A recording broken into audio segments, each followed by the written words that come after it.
Hello friends, কেমন আছো তোমরা? এটা হলো আমার 12 মাসের থাই আমড়া। আমি এর আগে অনেক ভিডিওতে আমড়া গাছটাকে দেখিয়েছি। এই গাছটার মধ্যে অনেক আমড়া ধরেছে, ছোট থেকে শুরু করে বড় অবধি।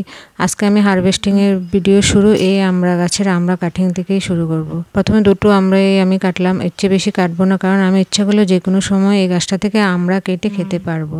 ঘরের সামনে গাছ, যে কোনো সময় কাটা যাবে।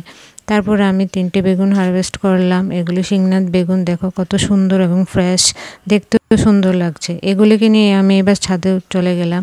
ছাদে যাওয়ার সময় তোমাদের আমি আরেকটা গাছ দেখাবো। কী গাছ এটা আমি জানি না, নিচ থেকে উঠেছে, জানি না, হয়তো পাখিটাকে খেয়ে বীজ ফেলেছে।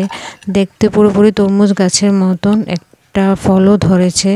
এই ফলটা ফুলটা যখন ফুটেছিল তখন আমি একটা নিজের হাতে হ্যান্ড পলিনেশন করে দিয়েছিলাম। এখন দেখো গাছটার মধ্যে ফলও হয়েছে। কি ফল এটা ঠিকই বোঝা যাচ্ছে না, তোমাদের যদি জানা থাকে তাহলে বলবে। এই ফলটাকে আরো বড় হবে মনে হচ্ছে।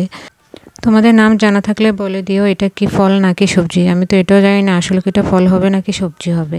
তারপর আমি কিছু লাল ডাঁটা শাক কেটে নিলাম, কারণ এই ডাঁটা শাকগুলো পাতাগুলো নষ্ট হয়ে যাচ্ছে, যার জন্য এগুলোকে বড় হওয়ার জন্য আর রাখতে পারছি না। দরকার হলে এই গ্রো ব্যাগে আবার নতুন করে বীজ লাগিয়ে ফেলবো। অনেক ধরনের বীজই আমার কাছে আছে।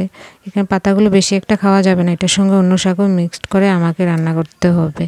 তারপর আমি ছোট ছোট দুটো বেগুন তুললাম। এই বেগুনগুলিকে তো আর বড় করার জন্য রাখা যায় না, বানর দল আসলে তো শেষ করে ফেলবে। সেটা আমি অনেকবার বলেছি, ভিডিও দেখেছি, আপনাদেরও জানা আছে। এই হলো আমার আজকে হারভেস্টিংয়ের থালা। ভিডিও ভালো লাগলে অবশ্যই একটা কমেন্ট করবেন। সাথে কম